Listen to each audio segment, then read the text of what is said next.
Bonjour, bienvenue sur Objectif Math. Dans cette vidéo, on va voir la notion de fonction, mais on va se contenter d'une approche intuitive. On donnera dans un autre cours une définition formelle rigoureuse. Commençons par une définition.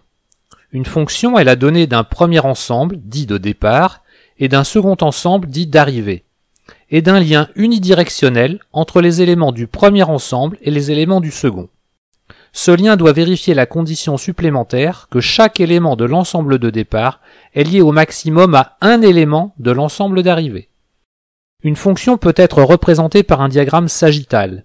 J'ai choisi des ensembles d'entiers, mais les ensembles peuvent contenir n'importe quelle sorte d'éléments. L'ensemble D à gauche est l'ensemble de départ, et l'ensemble A à droite est l'ensemble d'arrivée. Le lien entre un élément de l'ensemble de départ et d'arrivée est matérialisé par une flèche.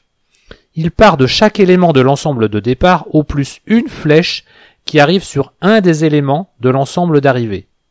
Par contre, il est tout à fait possible qu'aucune flèche n'arrive sur un élément de l'ensemble d'arrivée, ou alors qu'il en arrive plusieurs. Cette représentation avec un diagramme sagittal est pratique pour les ensembles de petite taille.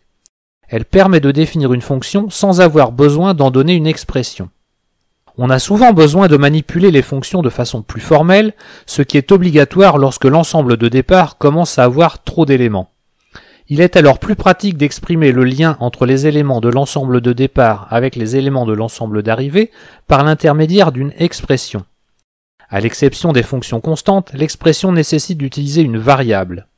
Notez que la variable elle-même ne fait pas partie de la fonction. Vous pouvez changer le nom de la variable, vous définirez exactement la même fonction.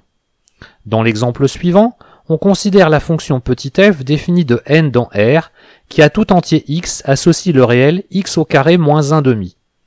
Cette fonction ne dépend pas du tout de la variable x. On peut utiliser une autre lettre. La fonction définie de n dans R, qui à tout entier u associe le réel u au carré moins 1 demi, est exactement la même fonction. Une fonction ne dépend pas du nom de la variable, c'est seulement l'expression qui en dépend. Tant que j'y pense, la forme de la flèche. Regardez bien la flèche entre les ensembles de départ et d'arrivée, et celle entre la variable et l'expression. Ce n'est pas la même. Certains tiennent à cette différence, mais à moins de faire des choses très sophistiquées avec les fonctions, la forme de la flèche n'a pas beaucoup d'importance. Par contre, prenez soin de bien écrire l'une en dessous de l'autre. La fonction écrite avec les flèches bien en dessous l'une de l'autre est plus agréable à lire. Et il y a un autre avantage. On voit clairement à quel ensemble appartient l'expression dans la seconde forme, ce qui n'est pas le cas dans la première. Dans certains cas, on devra se contenter d'une définition implicite ou informelle de la fonction que l'on veut manipuler. En effet, on ne connaît pas forcément d'expression explicite pour traduire le lien entre les éléments de départ et d'arrivée.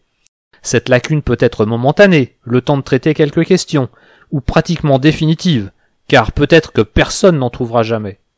Par exemple, la fonction f qui a tout entier naturel n associe le plus petit nombre premier supérieur ou égal à n, n'a à l'heure actuelle pas d'expression connue. On devra donc se contenter de cette définition sans expression explicite. De même, on peut considérer la fonction g qui à tout réel t associe l'unique solution positive de l'équation x au carré plus t fois x moins 1 égale à 0. Ici, il suffira de résoudre l'équation du second degré pour trouver une expression. Lorsque l'on vous donne une fonction définie de façon non explicite dans un énoncé, il faut penser à vérifier qu'il s'agit bien d'une fonction, ne pas croire l'énoncé sur parole. Imaginez que vous rencontriez la phrase suivante. Soit f la fonction définie de q dans z, qui à tout rationnel associe son dénominateur. F de 3/4 est bien sûr égal à 4. Et f de 6/8 est égal à 8, facile. Sauf que 3/4 est égal à 6/8, c'est le même rationnel qui se retrouve à avoir plusieurs images. F n'est pas une fonction. Définissons maintenant les termes image et antécédent. On considère une fonction petit f définie d'un ensemble A à valeur dans un ensemble B. Soit x un élément de A et y un élément de B, tel que y soit égal à f de x. On dit alors que y est l'image de x par f, et que x est un antécédent de y par f. Remarquez bien la différence de formulation. Ici, x est dans l'ensemble de départ de f, et par hypothèse, x a comme image y. Mais un élément dans l'ensemble de départ a au maximum une image, Donc ici, x a exactement une image. Y est donc l'image de x par f. X ne peut pas en avoir une deuxième. Y par contre est dans l'ensemble d'arrivées. Il est susceptible d'avoir 0, 1 ou plusieurs antécédents. Il faut donc dire x est un antécédent de y, car y peut en avoir d'autres. Dans l'exemple suivant, 5 a bien une seule image, qui est 3. 3 est l'image de 5 par f. Mais 3 a plusieurs antécédents. 1, 3 et 5 sont des antécédents de 3. 5 est un antécédent de 3. On ne peut pas dire 5 est l'antécédent de 3.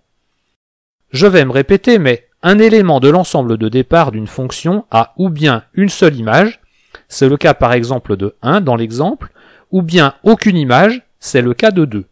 Alors qu'un élément de l'ensemble d'arrivée peut avoir 0 antécédent, c'est le cas de l'élément 5, il peut avoir un seul antécédent, c'est le cas de l'élément 2, et il peut avoir plusieurs antécédents, c'est le cas de l'élément 4 qui ici a 2 antécédents. Voyons maintenant ce qu'est l'ensemble de définition. Les éléments de l'ensemble de départ qui sont associés à un élément de l'ensemble d'arrivée forment ce que l'on appelle l'ensemble de définition de la fonction. L'ensemble de définition d'une fonction est donc toujours une partie de l'ensemble de départ de cette fonction. Dans l'exemple, l'ensemble de définition est l'ensemble formé des éléments 2, 3, 5 et 6. Une fonction s'appelle une application lorsque l'ensemble de départ est égal à l'ensemble de définition.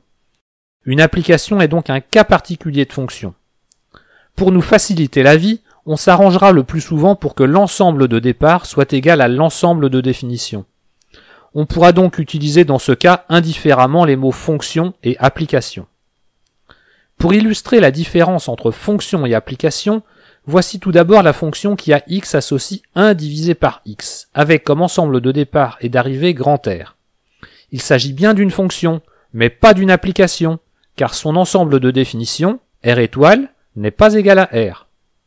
Par contre, la fonction qui a x associe 1 sur x, avec comme ensemble de départ le segment 1, 2, et comme ensemble d'arrivée grand R, est bien une fonction.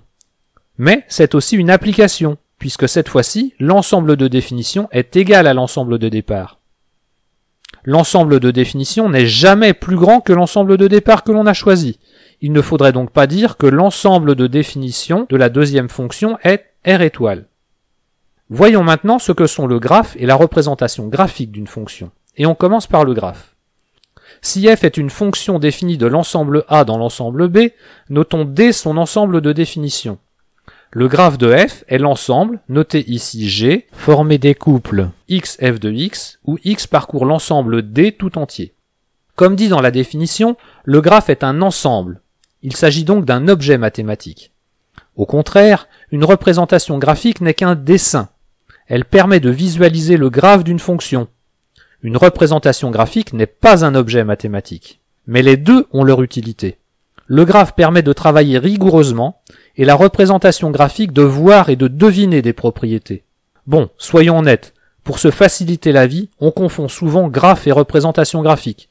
Ce n'est pas très grave, tant que l'on en est conscient. Voici un exemple.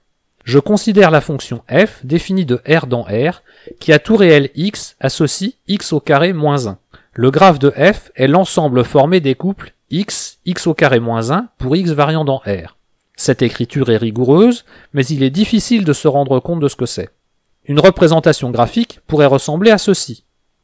Remarquez que j'ai dit une représentation graphique. En effet, on peut en avoir d'autres, en jouant sur différents paramètres, par exemple sur l'intervalle d'étude, ou alors sur l'échelle utilisée, par exemple en utilisant du papier semi-logarithmique.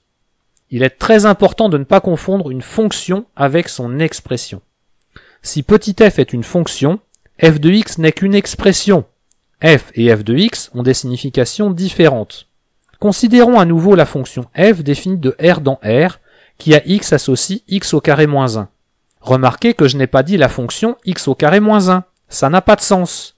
X désignant implicitement ici un réel quelconque, x au carré moins 1 est l'expression de petit f. Mais x au carré moins 1 n'est pas une fonction. Écrire f égale à 0 a un sens. Cela signifie que la fonction f est nulle. Autrement dit que tous les éléments de l'ensemble de départ ont une image nulle par petit f. Bien sûr, avec cette fonction petit f, cette propriété est fausse. Écrire f de x est égal à 0 a aussi un sens. C'est une équation d'inconnu petit x. Cette équation a deux solutions, 1 et moins 1. Pour terminer cette vidéo d'introduction aux fonctions, je vous donne une petite comparaison amusante pour vous aider à vous rappeler qu'une fonction et son expression, ce n'est pas la même chose. Un mixeur est une fonction, son expression est une purée. Le légume est la variable. La purée dépend du légume utilisé. Par contre, le mixeur ne dépend pas du légume. Si vous savez faire la différence entre un mixeur et une purée, il n'y a pas de raison que vous confondiez une fonction et son expression. Voilà, cette vidéo est terminée. Vous pouvez me laisser des commentaires et me poser des questions. N'hésitez pas à cliquer sur l'un des pouces et si vous avez apprécié la vidéo, à vous abonner. Vous pouvez également voir mes autres vidéos sur cette chaîne. À bientôt sur Objectif Math.